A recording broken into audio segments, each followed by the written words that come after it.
92 yoshli qariyani ho'kiz suzib oldi va zudlik bilan kasalxonaga borishdi. Shifokor kasalga kislorod uladi va 24 soatga qo'ydi. Biroz muddatdan keyin ahvoli yaxshilashdi va shifokor unga hisobni berdi. $6000. Otaxon hisobni ko'rdi va yig'lab yubordi. Bu holni ko'rgan shifokor uni ovutishga urindi. Yig'lamang, achinmang bu pullar uchun.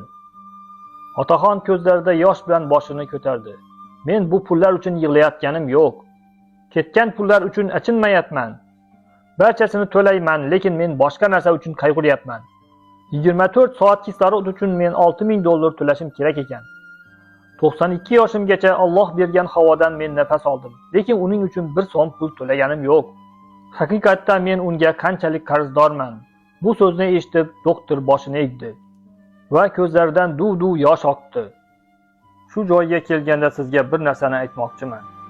Har bir olayotgan nafasimiz bepuldir. Har bir olayotgan nafasimizni bizga Alloh bermoqda. Shu paytgacha biz uning uchun 1 so'm pul to'lamaganmiz. Endi ozgina sekund vaqtingizni ajrating. Allohga shukronalik qiling va alhamdulillah deng. Barchasiga shukr deng va bu ma'lumotni boshqalarga ulashgandan Alloh rozi bo'lsin.